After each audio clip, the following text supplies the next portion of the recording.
Shri D Suresh Kumar, ഇവിടെ Mukesh MLA സ്ഥാനം രാജിവെക്കേണ്ടതില്ല എന്നതിന് ന്യായമായ MV ഗോവിന്ദൻ അന്ന് പറഞ്ഞത് MLA സ്ഥാനം രാജിവെച്ചാൽ കുറ്റമുക്തനായാൽ പിന്നെ തിരികെ MLA ആവാൻ നിയമവ്യവസ്ഥയില്ലെന്നാണ്. ആ ന്യായം കോൺഗ്രസ് പറഞ്ഞില്ല. രാഹുൽ മാങ്കൂട്ടത്തിൽ MLA സ്ഥാനം രാജിവെക്കണം എന്ന് തന്നെ കോൺഗ്രസ് നേതാക്കൾ പറയുകയാണ്. പരാതി വരും മുമ്പ് യൂത്ത് കോൺഗ്രസ് അധ്യക്ഷ സ്ഥാനത്ത് നിന്ന് പുറത്താക്കൽ, പാർലമെന്ററി പാർട്ടിയിൽ നിന്ന് പുറത്താക്കൽ, പരാതി വരുന്നതിന് ശേഷം പാർട്ടിയിൽ നിന്നേ പുറത്താക്കൽ നടപടികൾ കഴിഞ്ഞാണ് MLA സ്ഥാനം രാജിവെക്കാനുള്ള ആവശ്യം. ആ കോൺഗ്രസിനോട് ഇനി CPM അങ്ങനെ ചോദ്യങ്ങൾ ചോദിക്കാൻ കഴിയും? ശ്രീ സുരേഷ് കുമാർ, രാഹുലിനെ പിടികൂടാൻ കഴിയാത്ത കഴിവുകേടും കോൺഗ്രസിന്റെ കുറ്റമാക്കുന്നത് പരിഹാസ്യമല്ലേ? ഹാഷ്മി, നോക്കൂ, ഇവിടെ ബഹുമാനപ്പെട്ട കോൺഗ്രസിൻ്റെ പ്രതിനിധി അദ്ദേഹത്തിന് കിട്ടിയ അല്പസമയത്തിനുള്ളിൽ ചില കാര്യങ്ങളിവിടെ സൂചിപ്പിച്ചു. കോൺഗ്രസിലെ തൂണിൻ്റെയും തുരുമ്പിൻ്റെയും പിന്തുണ ശ്രീ രാഹുലിന് ഇല്ല, രാഹുൽ മാങ്കൂട്ടത്തിന് ഇല്ല എന്നാണ് അദ്ദേഹം പ്രസ്താവിച്ചത്. ഞാൻ അതിനൊരു വരി കൂടെ ചേർത്ത് വെച്ച് പറയാനാണ് ആഗ്രഹിക്കുന്നത്. തൂണിൻ്റെയോ തുരുമ്പിൻ്റെയോ പിന്തുണയില്ല, മറിച്ച് ഉന്നതരായിട്ടുള്ള കോൺഗ്രസ് നേതാക്കന്മാരുടെ, അത് ദേശീയ സംസ്ഥാന നേതാക്കന്മാരുടെ പിന്തുണ അദ്ദേഹത്തിനുണ്ട്. അതുകൊണ്ടാണ് അദ്ദേഹത്തിന് ഇക്കാലം അത്രയും അദ്ദേഹം ഇപ്പോൾ വസന്ത് ശ്രീയക്കൻ, എനിക്ക് അദ്ദേഹത്തോട് ഒരു ചെറിയ ബഹുമാനമുണ്ട്. ഇന്നലെ വരെ വിത്ത് കൺസെൻറ്റിൻ്റെയും വിത്തൗട്ട് കൺസെൻറ്റിൻ്റെയും നിയമവശങ്ങൾ നൂലിഴ കയറി പരിശോധിച്ചുകൊണ്ടിരുന്ന വസന്ത് ശ്രീയക്കിനെ പോലുള്ള ആളുകൾ ഇന്നൊരു സെക്ഷൽ പ്രിഡക്ടറാണ് എന്ന് അദ്ദേഹത്തെക്കുറിച്ച് പറയാൻ അദ്ദേഹത്തിൻ്റെ നാവ് തയ്യാറായതിന് ഞാൻ അദ്ദേഹത്തെ അഭിനന്ദിക്കുകയാണ്. ഈ ഉന്നതരായിട്ടുള്ള നേതാക്കന്മാരുടെ പിന്തുണയിലാണ് അദ്ദേഹം വിശേഷിപ്പിച്ച ആ വാക്ക് ഞാൻ വീണ്ടും ആവർത്തിക്കുന്നില്ല. ആ ആള് ഇത്രയും കാലം ഈ സമൂഹത്തിൽ വിരാജിച്ചത് എന്നത് നമ്മൾ മനസ്സിലാക്കിക്കൊള്ളണം. കാരണം അവർ പേരിന് ആദ്യം പറഞ്ഞത് ഒരു നടപടിയുമില്ല, പിന്നീട് പറഞ്ഞത് KPCCയുടെ ഉന്നതനായിട്ടുള്ള നേതാവും ഐക്യജനാധിപത്യ മുന്നണിയുടെ സംസ്ഥാനത്തെ കൺവീനറുമായിട്ടുള്ള ശ്രീ അടൂർ പ്രകാശ് MP പറഞ്ഞത് ആർട്ടിഫിഷ്യൽ ഇൻ്റലിജൻസിൻ്റെ മായാജാലത്തിലാണ് ഈ ശബ്ദ കാര്യങ്ങളെല്ലാം തന്നെ, ഈ റെക്കോർഡിംഗ് എല്ലാം തന്നെ പുറത്ത് വന്നിട്ടുള്ളത് എന്നാണ് ഇദ്ദേഹത്തെ വെള്ളപൂശുന്നതിന് വേണ്ടി മാധ്യമങ്ങളുടെ മുന്നിൽ വന്നു നിന്ന് അടൂർ പ്രകാശിനെ പോലെ ഉന്നതനായ ഒരു കോൺഗ്രസ് നേതാവ് പറഞ്ഞത് എന്ന് നമ്മൾ ഒരുപാട് ചർച്ച ചെയ്തു. പക്ഷേ കോൺഗ്രസ് നടപടി സ്വീകരിച്ചു എന്ന് പറഞ്ഞാൽ പരാതി വരുന്നതിന് മുൻപ് തന്നെ ഇയാളെ യൂത്ത് കോൺഗ്രസ് അവരുടെ ഏറ്റവും പ്രധാനപ്പെട്ട യുവ നേതാവിന് യൂത്ത് കോൺഗ്രസ് സംസ്ഥാന അധ്യക്ഷ സ്ഥാനം പുറത്താക്കി എന്നുള്ളത് സത്യമല്ലേ? ആണ്, അത് പുറത്താക്കി.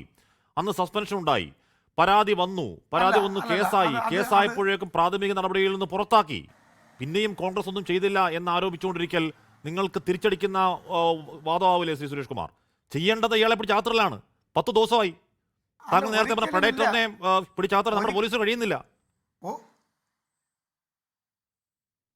ഒരിക്കലുമില്ല. ഈ കാര്യങ്ങളെ സംബന്ധിച്ച് തെറ്റിദ്ധാരണ ഉണ്ടാക്കുന്ന വിധത്തിൽ, ജനങ്ങളെ പൊട്ടന്മാരാക്കുന്ന വിധത്തിൽ ചില കാര്യങ്ങൾ ഇവർ ചെയ്തു വെച്ചു. അത് രാഹുൽ മാങ്കൂട്ടത്തിന് കോൺഗ്രസിനകത്തുള്ള ഉപജാപക സംഘത്തിൻ്റെ അവരുടെ പിടി എത്രമാണ് എന്ന് കേരളത്തിലെ പൊതുജനം ബോധ്യപ്പെട്ടതാണ്.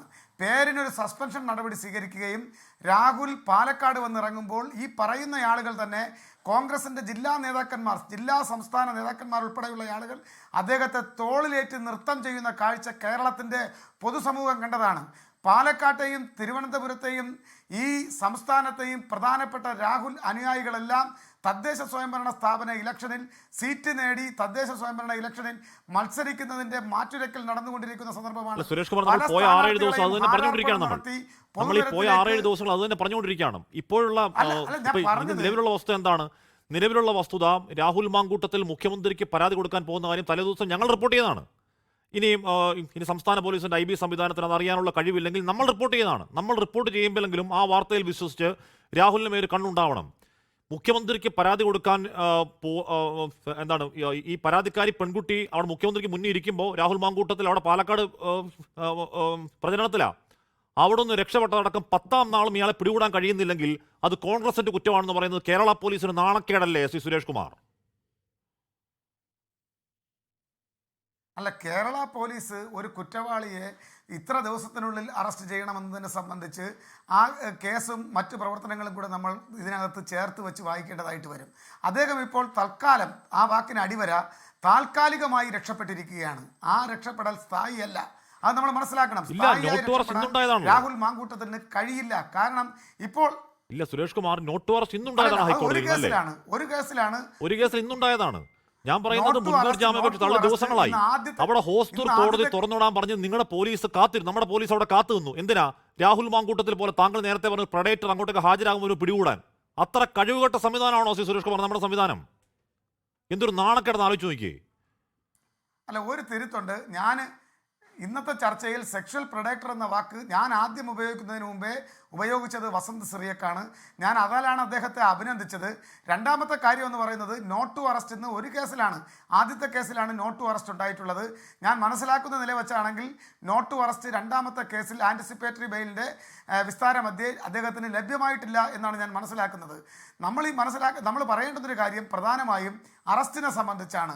അറസ്റ്റ് കൃത്യമായി ഒരു പ്രതി ഒരുപക്ഷെ താൽക്കാലികമായി അന്വേഷണത്തിൻ്റെ ചരടുകൾ പൊട്ടിച്ച് താൽക്കാലികമായി ഒരുപക്ഷെ കോൺഗ്രസിൻ്റെ ഉന്നതരായ നേതാക്കന്മാരുടെ പിന്തുണയോടുകൂടി കോൺഗ്രസ് ഭരിക്കുന്ന കർണാടകയിലെ കോൺഗ്രസ് നേതൃത്വത്തിൻ്റെ പിന്തുണയിൽ താൽക്കാലികമായി രക്ഷപ്പെട്ടെന്നിരിക്കാം. പക്ഷേ അത് സ്ഥായിയല്ല. തീർച്ചയായും ഈ കൊള്ളരുതാത്തവനെ നിയമത്തിൻ്റെ മുന്നിൽ കൊണ്ടുവരും, അറസ്റ്റ് ചെയ്ത് തന്നെ കൊണ്ടുവരും, ഈ ജനങ്ങളുടെ മുന്നിലേക്ക് അത് കൊണ്ടുവരുമെന്നുള്ള 10 ദിവസമായി കാത്തിരിക്കുകയാണ്. ഞാൻ പറയുന്നത് എന്റെ ചോദ്യത്തിന് മറുപടി പറഞ്ഞില്ല. ഇവിടെ മുഖ്യമന്ത്രിക്ക് എത്താൻ പോകുന്ന പരാതി എന്താണെന്ന് നമ്മൾ പറയാണ്, നമ്മൾ റിപ്പോർട്ട് ചെയ്യണം. മുഖ്യമന്ത്രിക്ക് മുന്നിൽ പെൺകുട്ടി പറയാൻ പോകുന്ന പരാതിയാണ് നമ്മൾ റിപ്പോർട്ട് ചെയ്യാണ്. എന്തുകൊണ്ടാണ് പാലക്കാട് IB സംവിധാനമില്ലേ? അവരുടെ പണി എന്താണ്? വേറെ ഒരു കണ്ണെന്തുകൊണ്ടാണ് ആ MLA ക്ക് മുകളിൽ വെക്കാത്തത്? എങ്ങനെയാണ് അയാൾക്ക് ഈ പറഞ്ഞ പോലീസിന്റെ കണ്ണ് വിട്ടിച്ച് ഈ പറഞ്ഞ വഴിയൊക്കെ പൊള്ളാച്ചിയോ കർണാടകയോ ഹൊക്കനഹള്ളിയോ ഏതാണ്ട് കെമ്പകൗടിയോ അങ്ങോട്ട് പോകാൻ പറ്റുന്നത് എങ്ങനെയാണ്? സുരേഷ് കുമാർ, നിങ്ങൾ നോക്കൂ, നമ്മൾ ഈ ഇപ്പോൾ ചർച്ച ചെയ്തുകൊണ്ടിരിക്കുന്ന MLA എന്ന് പറയുന്നത് ഇന്ത്യയിലെ ഏറ്റവും പ്രധാനപ്പെട്ട അനിവാര്യമായൊരു രാഷ്ട്രീയ പ്രസ്ഥാനത്തിൻ്റെ യൂത്ത് കോൺഗ്രസിൻ അതിൻ്റെ യുവജന സംഘടനയായിട്ടുള്ള യൂത്ത് കോൺഗ്രസിൻ്റെ സംസ്ഥാന പ്രസിഡന്റും പാലക്കാട് നിന്നുള്ള MLA-യുമാണ്. പിന്നെ ഈ പറയുന്ന റിപ്പോർട്ടുകളുടെ അടിസ്ഥാനത്തിൽ മാത്രം അദ്ദേഹത്തെ കരുതലിൽ വയ്ക്കാനോ തടങ്കലിൽ പാർപ്പിക്കാനോ ഒന്നുമുള്ള നിർവാഹം ആ സമയത്തുണ്ടായിരുന്നില്ല. തീർച്ചയായിട്ടും അല്ല സുരേഷ് കുമാർ, സാധാരണഗതിയിൽ എങ്ങനെയാണ്? സാധാരണഗതിയിൽ ഒരു മുൻകൂർ ജാമ്യാപേക്ഷ പരിഗണിക്കുകയാണെങ്കിൽ തള്ളുകയാണെങ്കിൽ ഈ പ്രതി പോലീസിന്റെ കൺവട്ടത്തുണ്ട്, ഉണ്ടാവണം. അതിനാണ് IB സംവിധാനം എന്നൊക്കെ പറയുന്നത്. ഇവിടെ മുഖ്യമന്ത്രിക്ക് മുന്നിലേക്ക് പരാതിക്കാരി ഗൗരവമായ പരാതിയുമായി എത്താൻ പോകുമെന്ന് നാടിന് മൊത്തം അറിയാം. IB സംവിധാനങ്ങൾക്ക് എന്തായാലും അറിയണം, ഇല്ലെന്നുണ്ടെങ്കിൽ IB സംവിധാനം പിരിച്ചു വിടണം. അങ്ങനെ എത്തുമെന്ന് വളരെ പകൽ പോലെ അറിഞ്ഞിട്ടും പകൽവട്ടത്ത് നിന്ന് ഒരു MLA മുങ്ങുക, അത് ആരുടെ കഴിവുകളാണ് സുരേഷ്? അത് കോൺഗ്രസിന്റെ കഴിവുകളാണോ? അല്ലല്ല, ഇതിപ്പോൾ കോൺഗ്രസ് നേതാക്കന്മാർ ആവർത്തിച്ച് പറഞ്ഞുകൊണ്ടിരിക്കുന്ന ഒരു കാര്യമാണ്. ഈ ചർച്ചയുടെയും ഈ കേസിൻ്റെയും വഴിതെറ്റിച്ച് വിടുന്നതിന് വേണ്ടിയിട്ട് വളരെ ബോധപൂർവം പോലീസിൻ്റെയും അതുപോലെ തന്നെ സംസ്ഥാന ഭരണത്തിൻ്റെയും നിരുത്തരവാദപരമായ സമീപനം ഇതിനകത്തുണ്ട് എന്നുള്ളത് കുറച്ച് കഴിഞ്ഞ് ഇനി ഇവർ പറയാൻ പോകുന്നത് ഒരു പക്ഷേ ഒരിക്കലും കേരളത്തിൻ്റെ ജനതയ്ക്ക് ഡൈജസ്റ്റ് ആകാത്ത കഥയായിരിക്കും. കാരണം ഈ രാഹുലിനെ കൊണ്ട് നാളെ ഈ കേസുകളെല്ലാം ചെയ്യിപ്പിച്ചതിന് പിന്നിൽ CPM ആണെന്നും പോലീസാണെന്നും വേണമെങ്കിൽ കള്ളക്കഥ മെനയാൻ ഇവർക്ക് യാതൊരുവിധ മടിയും സങ്കോചവും ഉണ്ടാവാനിടയില്ല. നമ്മൾ മനസ്സിലാക്കേണ്ടതൊരു കാര്യം, ഈ ചില ഗൂഢാലോചനയുടെ ഏറ്റവും മൂർത്തിമത് ഭാവത്തിലുള്ള ചില സിനിമകളെ അനുസ്മരിപ്പിക്കുന്ന വിധത്തിൽ ഒരിക്കലും ക്യാമറ കണ്ണൊപ്പിയെടുക്കാത്ത വിധം ഈ കേസ് കൊടുക്കപ്പെട്ടു എന്ന് അറിഞ്ഞ ആ നിമിഷത്തിൽ രാഹുൽ മാങ്കൂട്ടത്തിൽ ഇന്നലെ വരെ പറഞ്ഞ കാര്യം നമുക്കറിയാമല്ലോ. എനിക്ക് സുരേഷ് കുമാർ ഉണ്ടാകില്ല. അങ്ങനെ താങ്കൾ തന്നെ പറഞ്ഞതുപോലെ, താങ്കൾ പറഞ്ഞ പോലെയല്ല, അയാൾ ഒരു പ്രഡേറ്ററാണ് എന്ന് പറഞ്ഞാൽ ഒരു ഹാബിച്വൽ ഒഫൻഡറാണ്. രണ്ടാമത്തെ പരാതി അതിഗുരുതരമായ പരാതിയാണ്. മനസാക്ഷിയുള്ള ആര് വായിച്ചാലും സങ്കടപ്പെട്ടു പോകുന്ന അതിഗുരുതരമായ പരാതിയാണ്. അങ്ങനെ ഒരു പ്രഡേറ്ററായ ഒരാൾ മുഖ്യമന്ത്രിക്ക് മുന്നിലേക്ക് പരാതിയുമായി ആ പെൺകുട്ടി എത്തുമ്പോഴേക്കും പോലീസിന് പിടികൂടാൻ കഴിയാതെ മുങ്ങി ഏതോ നാടുകളിൽ പോയി 10 ദിവസം ഒളിച്ചിരിക്കുന്നെങ്കിൽ അത് ആരുടെ പരാജയമാണെന്ന് ചോദിക്കുന്നേ സുരേഷ് കുമാർ? അല്ലല്ല, തിരുവനന്തപുരത്ത് ഈ പരാതി കൊടുക്കുന്ന സന്ദർഭത്തിൽ രാഹുൽ മാങ്കൂട്ടത്തിൽ പാലക്കാടാണ്. അദ്ദേഹത്തിൻ്റെ കോൺസ്റ്റിറ്റ്യുവൻസിയിൽ തെരഞ്ഞെടുപ്പ് പ്രവർത്തനവുമായി ബന്ധപ്പെട്ട് റീൽസ് നമുക്കറിയാം. അതിലൊരു വരി എനിക്ക് പറയാൻ എന്നെ അനുവദിക്കണം.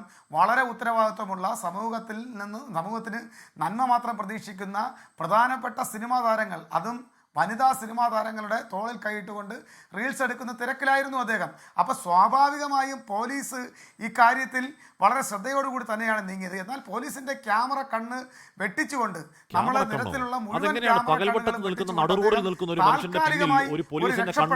ഒരു പോലീസിന്റെ കണ്ണില്ലെങ്കിൽ അയാൾ അപ്പം തന്നെ പിടികൂടാനുള്ള സംവിധാനം നമുക്കില്ലെങ്കിൽ നമ്മുടെ പോലീസ് എന്ത് പോലീസാണ്? ലോകത്തെവിടെയായാലും ഏത് സമയത്തും 24 വാർത്തകളും ഓഗ്മെന്റഡ് റിയാലിറ്റി പാക്കേജുകളും എക്സ്പ്ലെയിനറുകളും വിശദമായി കാണാൻ ഞങ്ങളുടെ YouTube ചാനൽ നിങ്ങൾക്ക് സബ്സ്ക്രൈബ് ചെയ്യാം.